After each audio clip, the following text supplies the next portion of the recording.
Good evening, space monkeys. Long time no see. I believe, BlueHighwind. Not sure. I've been gone for so long that I can't really be entirely sure of what's real and what isn't. What's true and what I left behind back in October when I disappeared. This is the show called Freelancin, I think. It's a show that presumably people listen to after I record into a microphone and rant about some random subject of some point, just going on, motor mouth, insanity, whatever. I haven't done it in a while, because I haven't done much of anything in a while. I took a sabbatical, which is an excuse in that I was a lazy motherfucker and I failed you all. And I'm really sorry about that. I haven't done anything in so long. It all creeped up on me. It's been a bad couple of months. It really has, but in terms of me writing, it really hasn't been fruitful months. Starting new jobs does not in any way speed up your ability to write, especially when those jobs take up 40 hours a week and you're tired constantly. But that's unimportant, whatever. I got a job to do, which is to entertain you good people, assuming that any of you are still left. So, let's just pretend that those 2 months didn't happen, because it's easy enough to pretend they didn't happen, because nothing at all fucking happened, and let me go and give you a gift. This is going to be something I believe you're going to enjoy, because it's something that I did not enjoy quite a lot. This is a review of the worst movie of 2014. Now, I say that bold statement, not qualified, not in any way, adding anything to it. I don't even need to think about it. I already know, once I go and I make my list of worst movies of 2014, what number one is going to be. And there is nothing that could possibly change my mind on this subject, because I do not believe that worse movies can be made than the subject of tonight's review. And that movie is Left Behind. The right-wing Christian extravaganza starring Nicolas Cage. And, alright, here's the thing about movies, alright? Movies, I believe, I have been led to believe at some point, are entertainment. So you'd think that the idea of movies is to be fun, to go and have an escapist sort of experience where you can go and let go of the doldrums of your horrible daily commute and responsibilities to go and watch some exciting adventure happen on screen with sexy people having wonderful experiences and fun things. Left Behind is the movie that has proven to me that that is not true.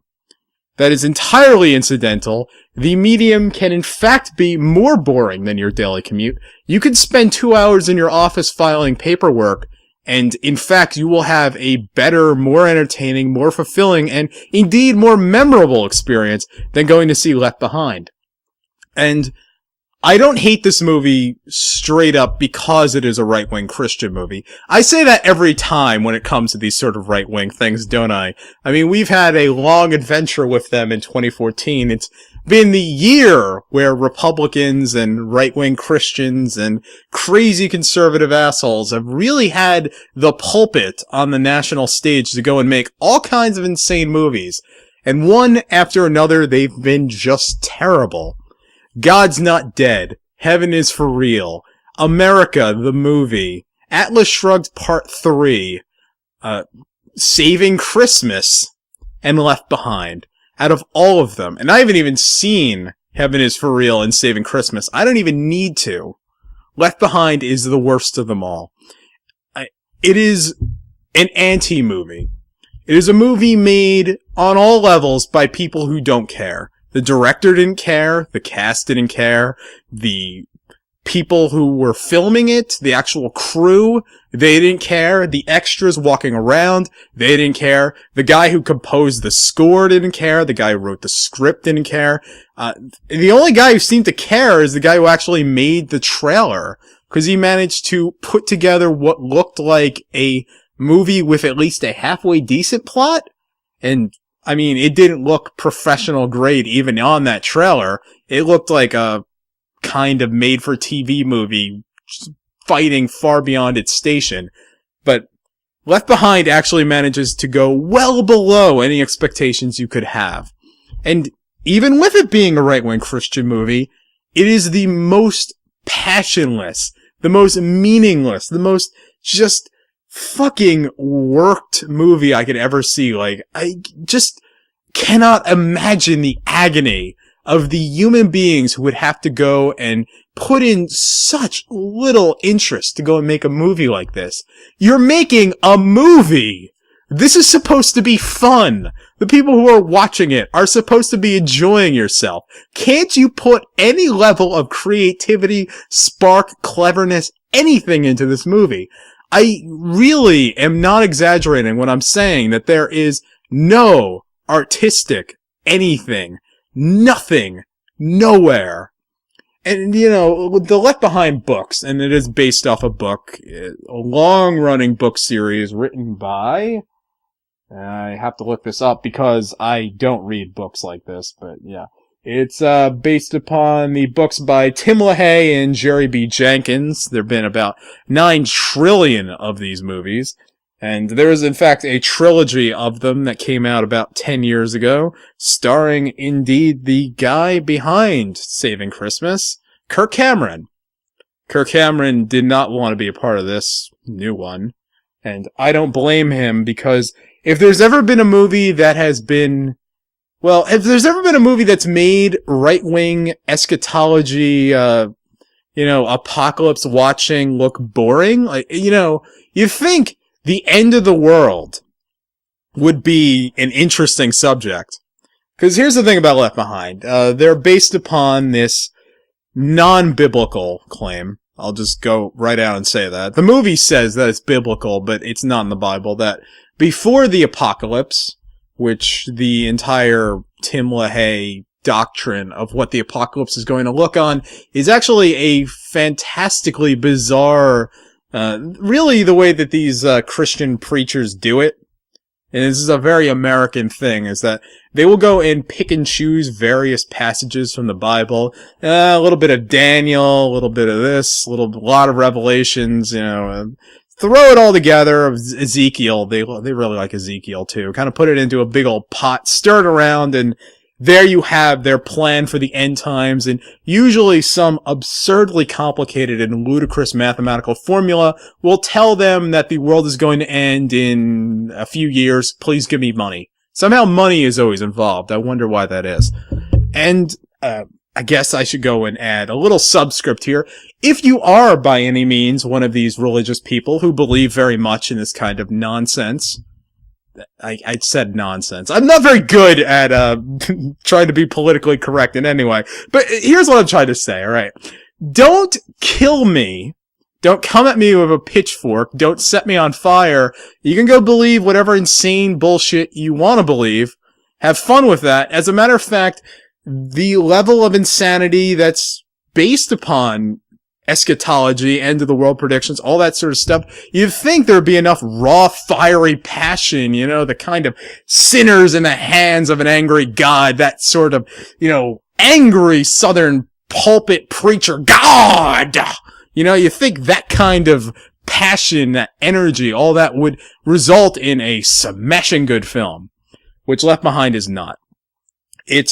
And here's the thing, the books I've never read. You don't need to read them.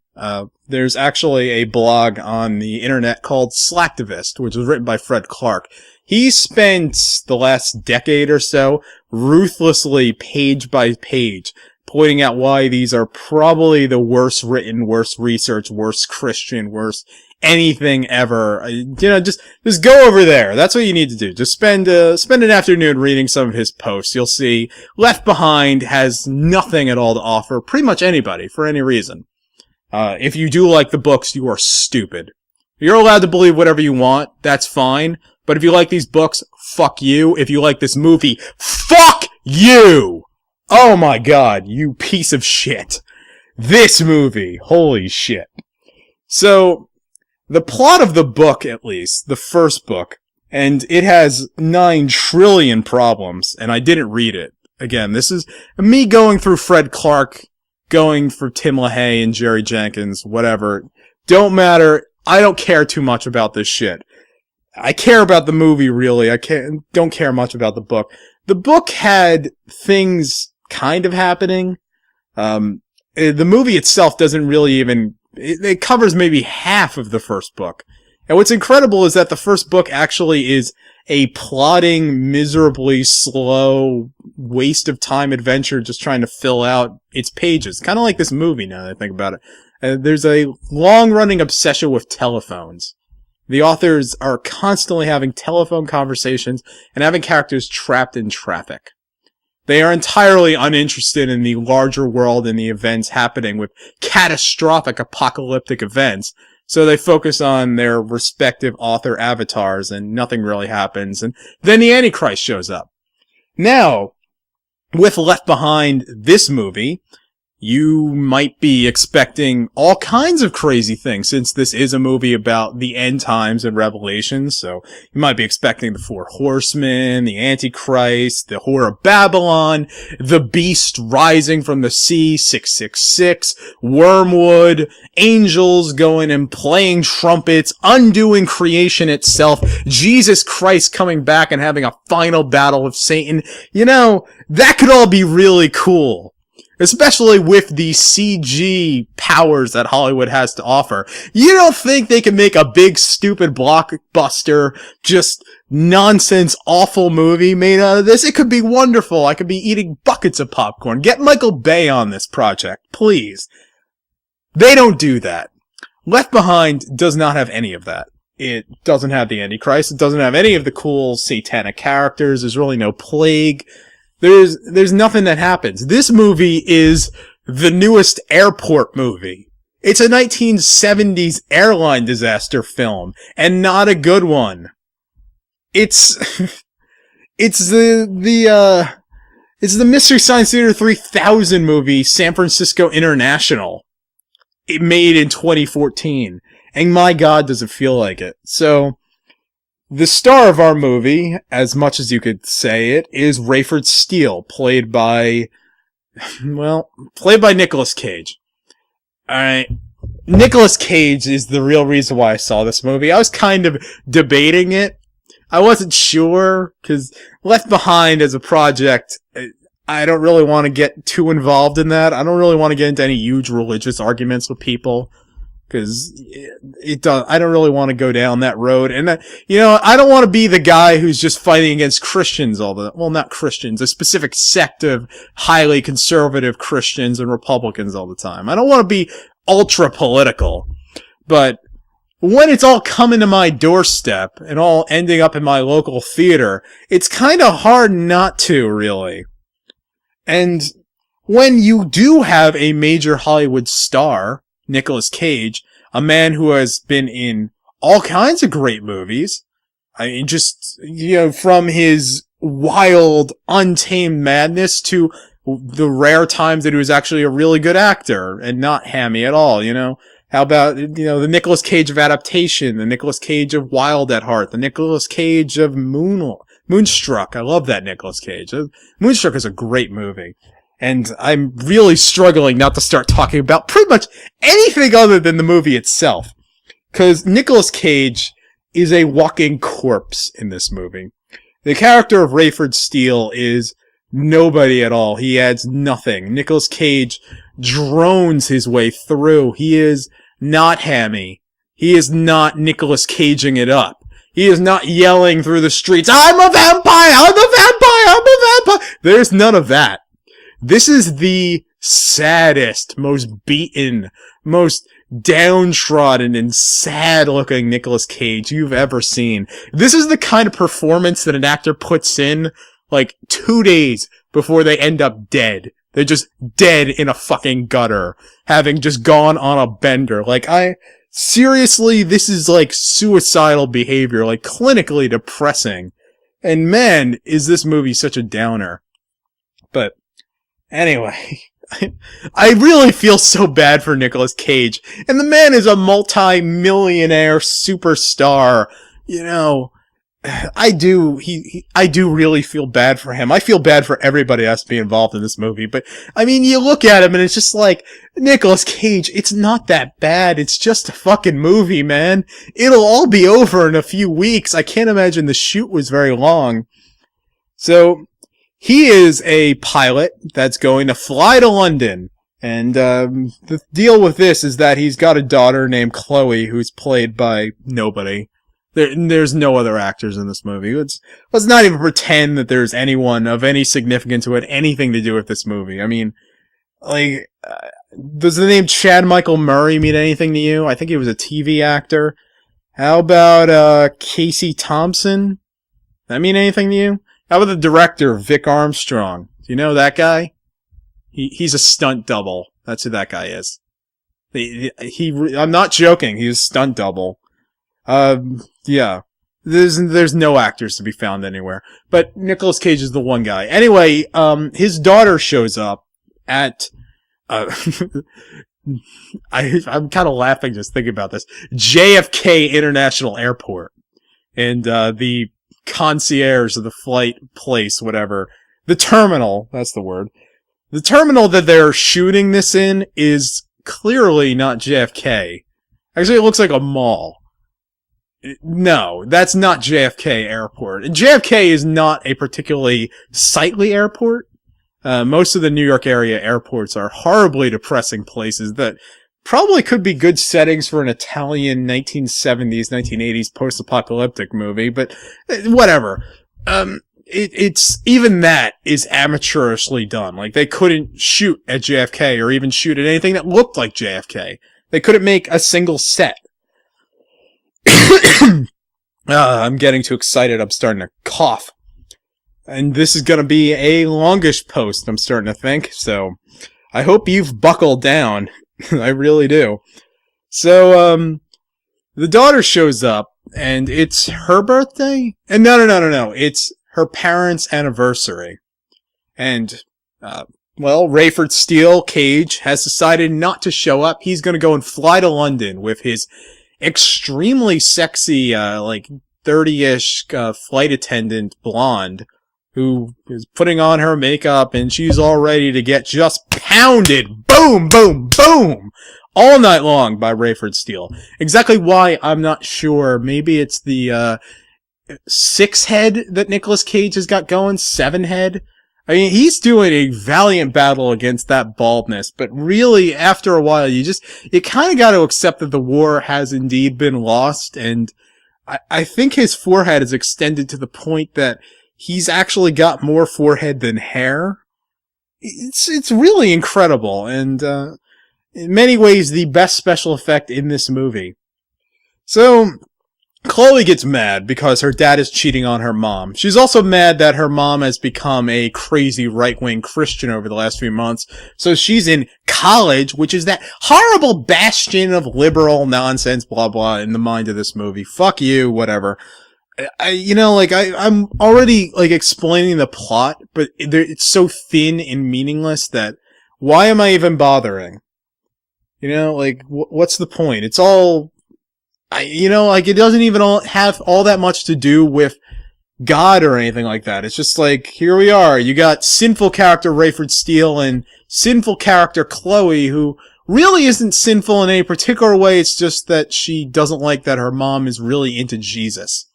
And her mom in this movie indeed kind of makes religious people look like shrill, obnoxious harpies. Just fucking annoying, awful people. So, the other protagonist, I dare say, is ace reporter Buck Williams, who I guess he's like a CNN reporter. People actually know he's like an Anderson Cooper type, except straight and with brown hair. I guess people recognize him instantly. I don't know how many if I was even in the room with an actual ace reporter, I don't think I'd recognize them. Honestly. There could be an ace reporter, I could walk right by an ace reporter in Starbucks and I have no idea who this person is, but Buck Williams is this guy. So, Buck Williams gets assaulted by a religious type, and him and Chloe have this moment where it's like, Christians are so awful, aren't they? And really, Christians are.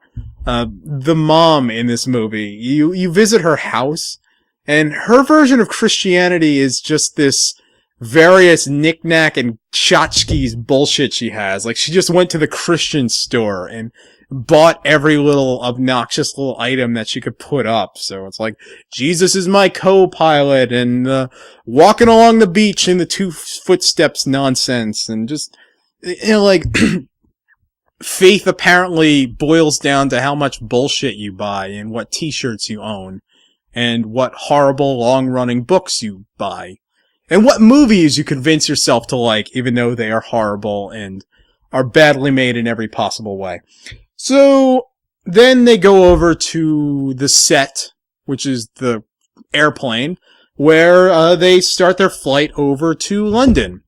Halfway across the way, the rapture happens, so all of the good people and the children are taken, and this apparently starts a gigantic series of chaos and riots all across the world. All communications are cut out. Everything's gone completely fucking insane, but you get to see about none of it. Really, there's like, Chloe goes for one trip across town in Long Island, and there's like one bus that's staged to crash at one point. There's a few very tepid, badly directed riots. At one point, a guy puts a gun against her face. That's kind of it. Like, you really get no sense that, like, there's nothing like the purge is happening out here. This isn't real chaos. This is just one girl's confused journey back. Meanwhile, up in Sky, there's a bunch of really obnoxious, just awful characters, like, a guy who looks like Vern Troyer, but isn't Vern Troyer. Okay. There's a fat Texan millionaire guy. There's, a Muslim guy who actually is probably the heart and soul, moralistically, of this movie. He's a nice guy. He's the first one that says we should probably start praying after all the children and religious people on this plane got taken up. Like, he's the guy. He's the one right there. It's time to start talking to Allah. Let's get going. He's not taken. You know why? Because he's Muslim. Fuck you! I get a little mad sometimes. I do. I get a little mad sometimes. I hate this fucking movie. God, like, it's such like a subtly offensive, like, not even, they just threw it in there, just like, dig the bamboo under the fingernails of anyone who hadn't already drank the Kool-Aid of like, oh, of course Muslims aren't going to heaven. Perfectly nice guy. No, he's not going. No, you need to know the right version of God. It's not what God you worship, or even how you worship him. It's what particular prayers and what particular church you go to. Christians, man. I don't understand you people at all. I really don't. This is the kind of movie that makes you really glad to be Jewish. Because we don't make this kind of bullshit. We really don't. Darren Aronofsky's Noah was so much better than this. I don't gotta be ashamed of nothing. Alright? You guys, you have to go and explain this thing. At some point, you're gonna have to explain this movie. So, really, the whole movie is Nicolas Cage trying to land the plane. That's it. He's on the plane, people are mad at him, and he's gotta land the plane. And rather than engines exploding, or hijackers, or anything like that, or, let's just go with the plot of Airplane, there's fish that gave everyone food poisoning, how about that? It's that the God took away a whole bunch of people. That's the movie, and he's gotta land the plane, and then he does, and that's it. And you're supposed to be like, this is the exciting apocalypse movie?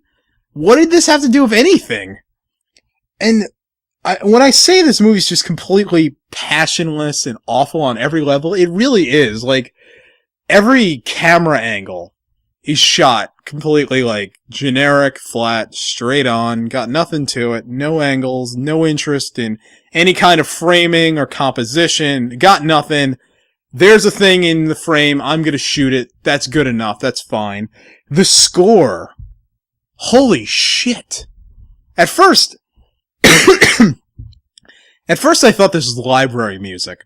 In fact, I was certain it had to be library music. Like, this was just something that they got for free off of a website. Like, seriously, it was that level of, like, generic elevator music. Like, it sometimes it sounds like ultra, like, really, really hip, like, hoppity, peppy 90s kid music, like kids movie music, like something you'd hear in Home Alone 4, that kind of music. Sometimes it's like really just over dramatic, not even like bombastic, just like kind of, it's like it's been a while since I've seen the movie, so I don't like remember any of this music, because it's not the kind of music that you'd ever remember. The score is, I mean, like, I'm spending all this time talking about the score. That's how bad it is. Like, this is probably the worst score I've ever heard in any movie. And didn't I make this exact same complaint about Left Behind at some point? Not Left Behind. Didn't I make this exact same complaint about, Atlas Shrugged? One of those movies had a score this bad. And this one actually managed to do a worse score. Which I can't believe that. Everything. The sets don't look convincing. There's no good lighting. There's no good acting. There's no good script. There's nothing. Nobody in the course of making this movie can be convincingly have been said to have gone beyond the call of duty, or even to have done more than a barely competent job. 5 out of 10 all across the board. And you know what? That doesn't add up to good movie making at any level. It adds up to really just sad movie making. Like, this movie is a fucking downer. And not because the world is ending. You know, you don't really feel any sort of tension that the world is ending of any kind. You don't feel anything because the movie's so badly made that you don't feel any sympathy for any characters. The only character I in any way related to was the slutty flight attendant who wanted to get banged. You know, bravo to you. She wants to have sex. And they were going to go to a U2 concert. And God got in the way. God is such a cockblocker. You know, really. Ruining the U2 concert and Nicolas Cage getting laid. I mean, really, just inexcusable, God. I don't know why you do these things. I know you work in mysterious ways, but seriously, cut the crap. Alright? So, I mean, if you ever want a movie to go and make you hate filmmaking, I'd say Left Behind is probably the movie to go see. Like, if you've ever thought, you know, maybe movies aren't that big of a deal anyway. Maybe I should go, I don't know, read a book. Left Behind is that movie. Maybe I should go play a video game or go experience real life, because real life, even on its worst moments, is not as bad as this movie. Have you ever taken a really greasy shit and had your stomach hurt? And then after you've taken the shit, you kind of still feel like you gotta take a shit afterwards? That moment is better than Left Behind. This movie, fucking horrible. Alright? This movie is just truly the worst. There will never be a movie worse than Left Behind. I mean, I say that, and I tremble at the thought, because there probably can be. I can't imagine how you could do it worse, because even Vampire Academy, which was a movie that was probably more unpleasant to watch, all in all, even that, as bad as it was, as torturous as it was, I could kind of get the sense that somebody was, like, enjoying, like, it could appeal to somebody. And here's the crazy thing, this movie, which feels like such rubbish, such completely regurgitated, just not even trying, fuck you audience, haha, running to the bank. Its budget is $16 million. $16 million, and none of that is on screen. I do not believe that $16 million was really spent on this movie, because there's nothing to show for it. Let's say Nicolas Cage took $10 million personally. That leaves $6. And there's not $6 million worth of film on screen. There's $100,000 worth. The average sci-fi original movie, the average Lifetime original movie, 50 times better than this. An Asylum film, like this is lower than Asylum film level quality. The only way you get worse film quality than this is if you shot it on Shitio, on old 90s video camera. That's how you get worse. If you can't actively hear the characters talking because they don't know how to record sound, that's how you get worse in this movie. Like, this is the bare minimum of competency to actually present a story on screen. That's the level of artistry you have on Left Behind. But you go lower, you might end up with a worse movie made, but if anybody even has the slightest bit of passion or belief in the project and wants to go and make something that'll really entertain or inspire people, you've already made something better than Left Behind. You know your 5th grade essay that you wrote, 5-paragraph essay on the fucking Manifest Destiny or whatever that you didn't give 2 craps about and your teacher gave you a C on? That's Left Behind. This movie is the worst. Now,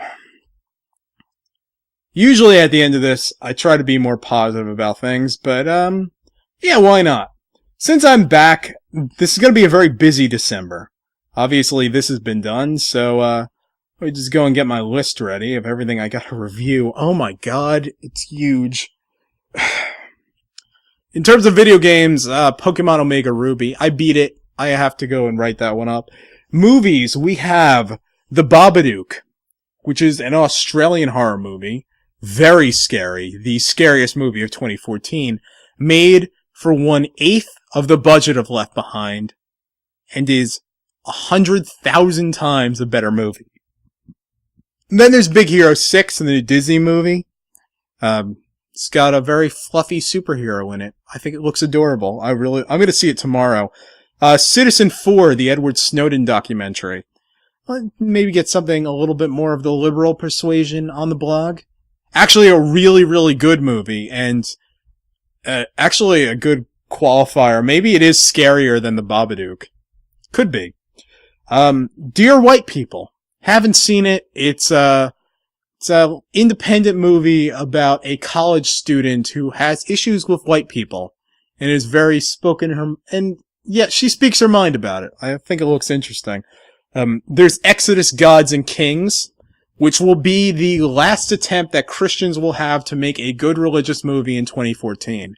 Can Ridley Scott pull it off? Comes out tomorrow. This post won't be up until tomorrow, so I'm predicting this right now. Exodus is going to flop beyond words. Somebody's going to lose about $100 million on this film easily. Well, I called it here. You know, whatever. The Hobbit 3. Yeah. Nightcrawler, the Jake Gyllenhaal movie, which I saw about 2 months ago, and I have to go and review that. I've really meant to review that for a while. Now there's Song of the Sea. This is made by the same studio that did the Secret of Kells. This looks really beautiful and also adorable. Another great animated film. I'm really looking forward to this. This might be the one film out of this entire list that I want to see most, actually. Then there's The Tale of Princess Kaguya, which is a Studio Ghibli movie. Looks very watercolor, very Japanese watercolor. I'm very much into that one. Then there's Tusk. That's the movie where they turn a man into a walrus. Came out a while ago. I meant to see it in theaters. Never got around to it. A man gets turned into a walrus. What am I going to do? Kevin Smith tries once again to be a relevant director, and I think he failed again, but maybe his movie was good. Who knows? And finally, Whiplash, which is a movie about a drummer, which I actually played at the New York Film Festival, and just about every older film critic I spoke to, who older, I mean over the age of 40, told me that it was the best movie there, and I'm an idiot for not having seen it. So I guess I have to go see it then. Now, that leaves just about all of December there. The only other thing is the Rankin Bass Return of the King, which will end up fill out my Hobbit trilogy as I talk about the other 3 Lord of the Rings movies that people generally haven't heard of. So, all that is coming, and probably more. I'd like to say I could get all that done in December. I'm not fooling myself. I don't think I will, but who knows? Maybe I'll get lucky. Maybe I'll get on a hot streak and start reviewing movies, making posts night after night. Who knows? Anyway, after all that is done, we can finally put up the posts I know you're looking forward to, which is Worst Movies of 2014 and Best Movies of 2014. One of those lists is going to be very easy to make. One of them will not be. Guess what? It's not the worst list. I already know what's going on there. I could probably tell you what it is going to be. I already know what number 1 is. That's down. I already know what number 2 is. It's Vampire Academy. Really, it all depends on what movies are bad enough. Hopefully none of the movies I listed are going to be bad enough to end up on the worst of list. I'm actually hoping that quite a few end up on the best of list. That's going to be difficult. There's a crowded field this year. I've seen a lot of really good films. And, it's going to come down to probably how well I can balance things out. It may not be that the best, I'm speaking too much. You don't care. I'll put it up and I'll justify it when it comes down to it. So anyway, glad to be back. Sorry about November. Moving on with life. Other thing is, I'm still trying to go and fix the blog title, to go and change it. I know I said that I'd do that a while ago, but I'm a liar and a bastard, so you can't trust me. Sorry. I'm gonna get that done in December. If it's not done by January 1st, then, I don't know what I can do. I guess I'm gonna have to go see, I don't know what shitty fucking movie I could see. Maybe I could watch the Adam Sandler movie as a recompense, something to go and make you feel better. I hope you enjoyed listening to my agony on this movie. I really hope you don't see Left Behind. Just don't.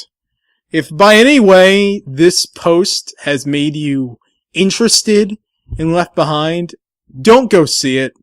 You really do not want to go see this movie. There's lots of really fun bad movies that have come out. Left Behind is not one of them. Seriously, don't do it to yourself. You want to see a fun bad movie? Go watch The Last Airbender. It's great. Go watch Winter's Tale. That movie is magical. Left Behind, you know what? Maybe if you find a way to wipe your ass with a DVD case, that's the movie to go see. That's a reason to go buy a copy of Left Behind. Otherwise, fuck that movie. So, thank you very much for listening. If you stuck through me despite all my betrayals and horribleness, thank you very much. Been great having you. Have a good evening. New stuff is coming. Good night.